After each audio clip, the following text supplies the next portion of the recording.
Hey everybody, this is Modern Refugee, having my coffee here this morning,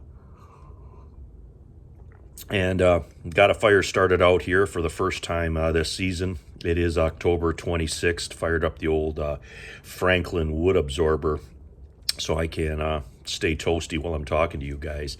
We'll talk about a few things today, shed some light on a few things. I've done videos in the past that explain certain aspects of this, but I've never put it all together. It's going to shed a lot of light on how our system and supply chain and stuff works.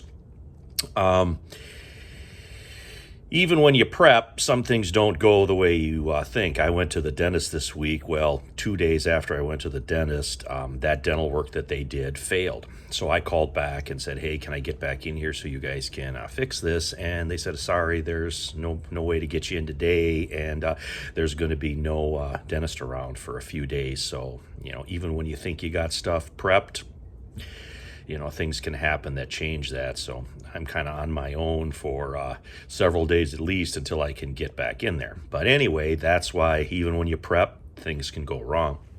I worked in, mass big box retail for just shy of 30 years. I got a completely different job now, but I seen how the supply chain and logistics work from the inside. And, I just seen a video here this morning where there was somebody on there and they were talking about they went into a big box store 3 days after the storm that happened down south, and there was basically nothing fresh in the food section. There was no frozen stuff. There was no lunch meat, produce, cheese, whatever. There was none of that stuff. And because I did that job for a long time, I'm going to explain a few things why those big stores operate the way they do, and how they are a failure point in our system. And I will still go into those establishments, and I will spend money there to get different things, but I have multiple backups of other retail, smaller mom and pop, let's say, retail places that I go into on a fairly regular basis because they are outside of that system. Now, the first thing with those big companies is they put the screws to the vendors every opportunity they get to get more and more out of them so they could basically make more money. When you get into those large corporate environments, it's all about making money. Everything else is secondary to them making money. And sometimes for them to make money, they do some pretty dumb stuff. And one of those dumb things that they do is they throw out all of that food when there's power outages for liability reasons, is what they say. But there are other things that they do, reasons why they do that. And one is there's an insurance policy on all that food. So if there's a power outage and that stuff temps, and they go around and they check it, and it's even got systems in place where it will notify certain key people if the power goes out or if a refrigerator temps at a certain thing. There's a whole infrastructure that will let people know, hey, this stuff is temp too high, it's got to be discarded. And they want to have enough stuff so they can file an insurance claim against that stuff to throw it out. And at that point, when they file that claim, that merchandise no longer belongs to the store where it can be purchased by you. It has to be thrown out per the insurance company. So that's quite the waste. Well, then it takes multiple days for that to replenish and to come back in. Now, if you compound that with some type of infrastructure destruction, like roads are out or there's still power out in other places, you've got several days, if not over a week, before anything can come back into those places. Now, another thing is a lot of people use debit cards, credit cards, that kind of stuff. All that stuff works on satellite uplinks. If there's any disruption in any of that, there's no purchases that can be made. And some people would say, well, cash, could you go in and use cash? Can't use cash either because they have automated machines that dispense cash that they put into the cash registers. If there's no electricity, those automated machines, which are called cash recyclers, those automated machines can't dispense the cash that they would need to do the transactions, make change, whatever. Plus, their point of sale replenishment system in these big stores can't keep track of the items that were sold because it's outside of the system. If there's something sold with cash outside of the system, not scanned through the registers, that throws off their automated inventory numbers. So now you can kind of see where that stuff isn't very resilient as far as some type of catastrophic failure, whether it's a power outage, whether it's a flood, whether it's some type of run on something that sucks all the stuff out of a certain area. Then they have to move logistics around to get that stuff replenished from other areas of the country. Now, all those big stores have distribution centers, and they got different names for them. Distribution centers, replenishment centers, but they're basically big giant warehouses where the vendors ship stuff to, and then it gets divvied up amongst the stores. Most of those places are literally hours away from the individual stores that you shop in. Now, some of the ridiculous things that they do that makes the supply chain longer. It's not just buying stuff, overseas. I'm not even going to get into that because that'd be a whole video unto itself. But I know for a fact, and I have seen that, there is stuff that is produced here locally that used to just go directly to that store. But then the corporate part of the company says, no, we don't want it to go directly to the store because then we can't track it and do all the, the fancy number stuff that they think that they're doing something good. They will literally take that product, they will ship it, instead of shipping it to the stores directly, which may be 20 miles away, they will ship that product 3.5 hours to a distribution center and then drive it back to that store that's only 20 miles away from the place it was produced. That's how they operate. And you can see, and they talk about, the environment and, emissions and all this other stuff, that they do that stuff all the time. That's perfectly okay, but the stuff that you do isn't okay. So that is a little bit on how that works. And there's a lot of things that factor into it. You have people that supply stuff to small businesses and small stores. A lot of that stuff is a lot more localized. So you're getting product from inside your state. They can call up somebody 20 miles away, like a small grocery store or whatever. They can call up someplace 20 miles away to a farm or whatever and say, hey, we need a couple of pallets of potatoes, or we need, they can call up and they can get from a slaughterhouse or whatever. They can get some beef. They can get stuff locally.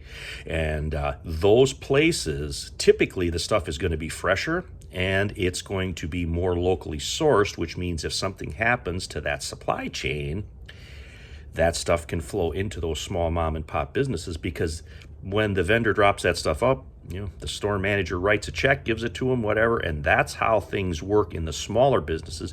Where the bigger businesses, there's layer upon layer of bureaucracy and whatever. Now, those big stores being tied into the government, so to speak, sort of the system as we know it.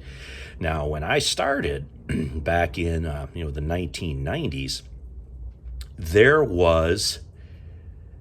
They freely told us, hey, you know what, our logistics system is so good, the U.S. government is studying us for their military and whatever. Them little machines, them little scanners that you see people using in all these stores?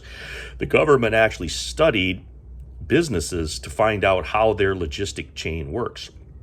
So whenever people say, those big businesses aren't tied into the government, yes, they are. That's all tied in. And I am extremely confident that if something major would happen, some type of national problem, whatever you want to call it, I'm not going to call it anything worse than a problem, but if some national thing would happen, those big companies are subject to whatever they're told. And, here in the United States especially, we've got the whole, personal freedom thing. Well, That's not how those systems worked. And I'm not in any type of telecom or communication thing. I have read multiple sources where, like telecoms, communication, utilities, the same thing would happen. That stuff would all fall under some type of authoritarian control, I guess is the best way that I can put that.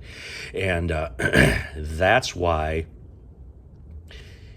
those big businesses continue to function. They don't want those big businesses to fail because they are part of the support / control structure that exists.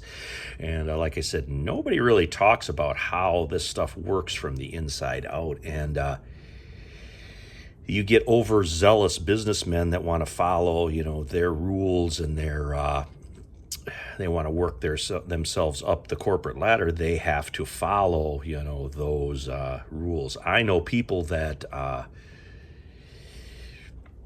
money comes above any personal issue or any even local problem that's going on. They're still going to follow whatever their procedures are, like throwing out all that food because there's an insurance policy on it, even though most of it is still probably good. But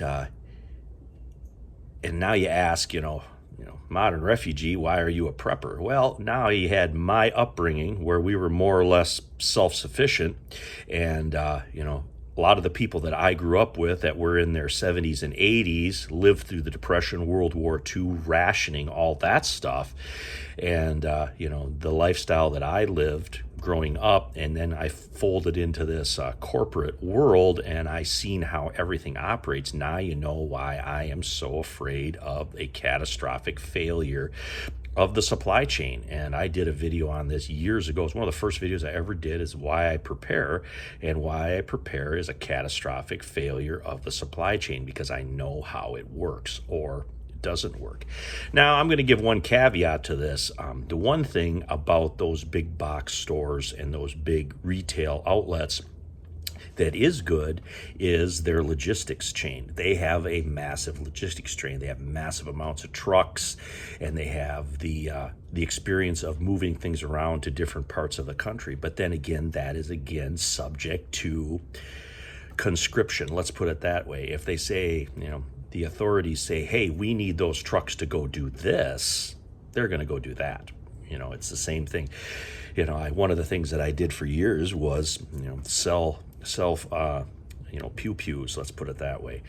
I sold that stuff for years, and I've seen where that stuff is controlled, whether it's, the paperwork or the bureaucracy or the background checks. That stuff can be just shut off like that.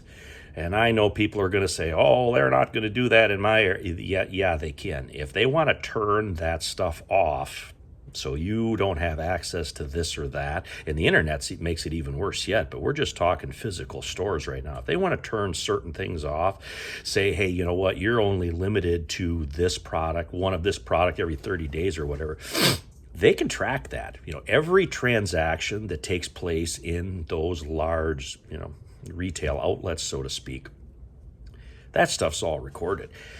They record all those, you look on the top of your receipt, you're going to see a transaction number. That stuff is all data banked and filed somewhere. And they say they use that stuff for, statistics, so we know what people want in an area, blah, blah, blah.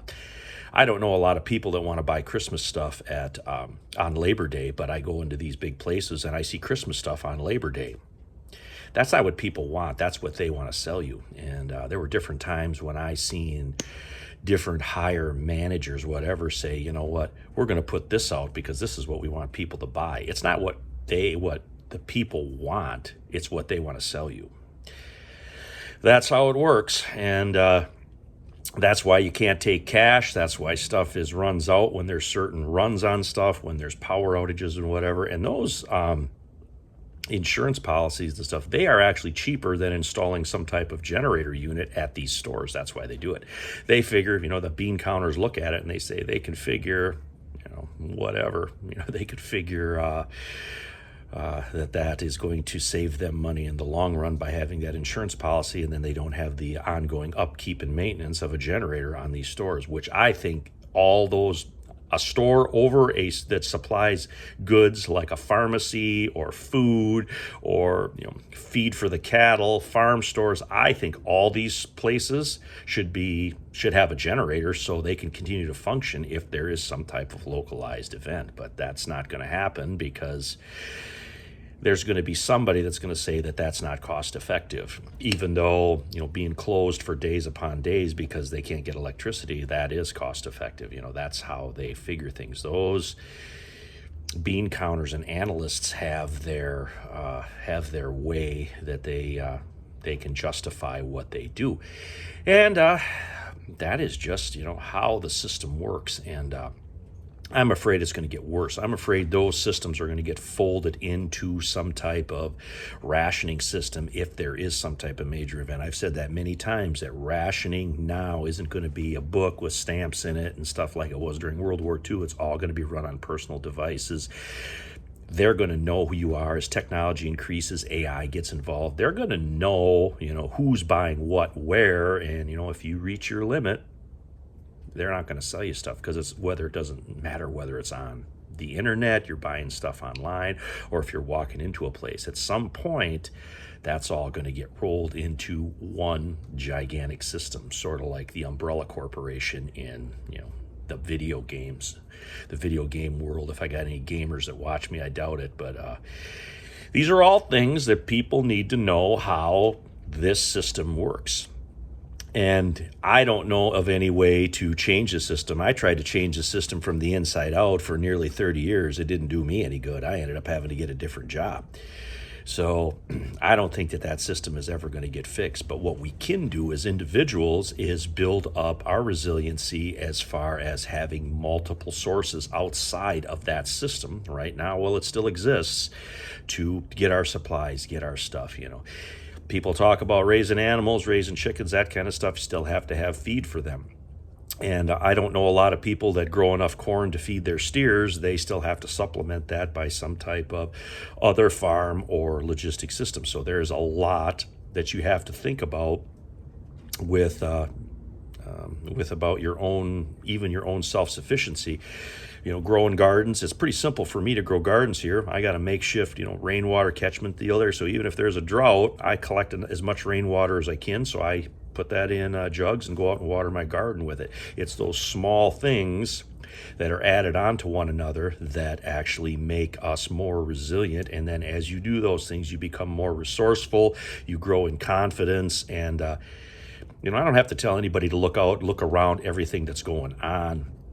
There's been things that just took place here in the last 24 hours, but I'm not a news channel, so I'm not going to really get into that too much. But, we don't have to look very far to see where there's problems in this day and age and where it can continue. But that's why we do what we do and why I do what I do. Between my upbringing and my personal experience, those are the things that have made me the prepper that I am today. And, I don't look like your average prepper. I just look like an average guy, and that is the best way to do it. I don't think that there really is a stereotypical prepper. There's some stereotypical things that we do, but I don't think that we are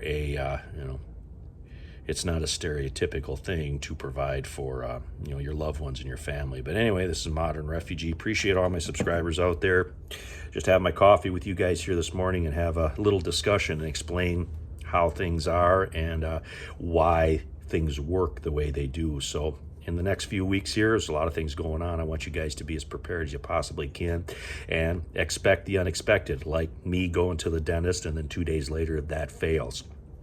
You think you can have everything in place, but that still can go sideways on you, and you just have to sometimes deal with it and roll with the punches, because preparedness is not a set thing, and you just have to tough it out sometimes. But anyway, appreciate all you guys out there. You guys take care.